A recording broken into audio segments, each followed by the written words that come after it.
എന്താണ് പിന്നെ ഇപ്പോൾ നേരത്തെ പറഞ്ഞു PT ഉഷയ്ക്ക് കൊടുത്തതുപോലെ പിന്നെ സച്ചിൻ ടെണ്ടുൽക്കർ കൊടുത്ത പോലെ ഒരു രാജ്യസഭാ അംഗം തന്നാൽ സ്വീകരിക്കും?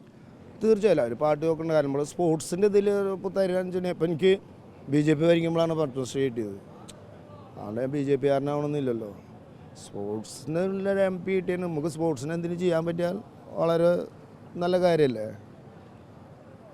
അല്ല, അപ്പോൾ ഇത് ആ കാര്യം ആരോടെങ്കിലും അവതരിപ്പിച്ചിട്ടുണ്ട് രാജ്യസഭ? ഞാൻ സുരേഷ് ചേട്ടനെ കൂടെ ഒക്കെ പറഞ്ഞിട്ടുണ്ട്. ഞാൻ ചേട്ടൊരു കാര്യം ചെയ്യും, ഞാൻ ഇവിടെ തൃശ്ശൂർ വന്നപ്പോൾ പറഞ്ഞു ചേട്ടൊരു കാര്യം ചെയ്യും, ഇലക്ഷൻ നിൽക്കണം നോക്കണ്ട, നിങ്ങളുടെ ഡയറക്ടർ MP ഒന്നോ ഞാൻ പറയാമല്ലോ, ഞാൻ അങ്ങനെ ഇതൊന്നും പറയില്ല, അല്ലെ പാർട്ടി നോക്കില്ല. ഇപ്പോൾ ആര് തന്നാലും എല്ലാവരും ഇതും ഞാൻ ഷൗ സാറ് വന്നപ്പോൾ പറഞ്ഞു സാറേ ഒരു MP സാറിനെ നിങ്ങൾ സ്പോർട്സിൻ്റെ ഇതിൽ തന്നോ ഞാൻ വരാം.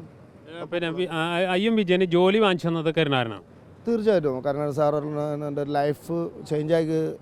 കരുണാകരൻ സാറാണ്, അതിന് ഒരു ഇതുമില്ല. IM വിജയൻ എൻ്റെ അറിവ് പ്രകാരം ആകെ ഒരു പാർട്ടിയിൽ ചേർന്നുള്ളൂ DICയിലാണ്. ആ എല്ലാവർക്കും അറിയണതാണ് അല്ലേ. ആ മുരളി അത് കരുണാകരൻ സാറിനുള്ള കമ്മിറ്റ്മെൻറ്റാണ് മുരളീധരൻ അങ്ങനെ പറഞ്ഞ കാരണം പോയി ചേർന്നത്.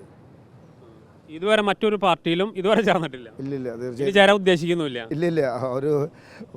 ഒരു വട്ടം പൂച്ച ചൂടുവെള്ളത്തിൽ അല്ല, പിന്നെ ജോലി വാങ്ങിച്ചെന്ന ഒരാളോടുള്ള ഒരു സ്നേഹത്തിൻ്റെ ഇല്ല, അത് സാറിനോടുള്ളൊരു കമ്മിറ്റ്മെൻറ്റാണ്. കാരണം എൻ്റെ ലൈഫ് ഇപ്പം നിങ്ങളൊക്കെ ഇങ്ങനെ വന്നു നിൽക്കുന്നു കരുണാകരൻ സാറ് കാരണമാണ്.